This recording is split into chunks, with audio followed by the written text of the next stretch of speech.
Rrugët e rrëmbyeshme të lumenjve Fani Vogël dhe Zmeja në Merdit kanë shkaktuar probleme të shumta ditët e fundit, duke sjellë gërryrje të tokës dhe rrezik për infrastrukturën. Lumi Fani Vogël ka marrë sipërfaqe të konsiderueshme tokë bujqësore, ndërsa paraqet rrezik edhe për linjën elektrike, duke ofruar ndjeshëm rrugës. Nga ana tjetër, lumi Zmeja rrezikon furnizimin me ujë të qytetit, pasi tubi ujësisë ka mbetur i varur në ajër në mes të shtrat të lumit sipas gërryrjes. Sipas kryebashkakut të Merdites, Albert Melyshi, situata është të rënduar dhe kërkon mbështetjen e emergjencave civile për të frenuar përkeqësimin e mëtejshëm të saj.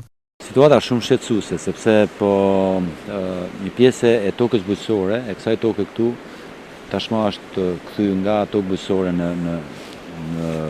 lum dhe në zallë.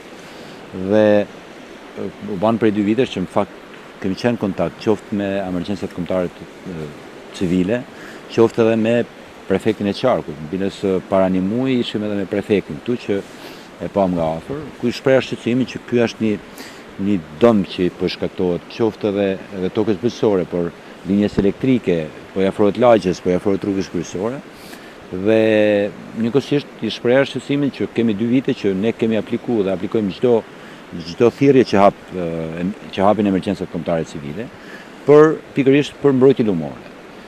Kemi aplikuar me projektin për Kac, cilën e kemi bërë para 2 vitesh. Kap një vlerë afërsisht 19 milion lekë treja. Kjo mbrojtje këtu, njëkohësisht edhe mbrojtje lumore e tubit të ujit pishëm të qytetit që është në lumin tjetër të Zmes, i cili dhe ai është problem sepse tubi ujit pishëm është në mes të lumit i pambrojtur. Në këtë pjesë mund të na lejë edhe qytetin në moment caktuar, mund të na lejë edhe qytetin pa furnizimin me ujë. Lumi Fani Vogël devijoi rrjedhën dhe 2 ditë më parë dëmtoi linjën elektrike e cila pas u zëvendësua nga OSHE. Ky fenomen po përsëritet vazhdimisht në të 2 këta lumenj, sa herë që prurit bënte mëlla.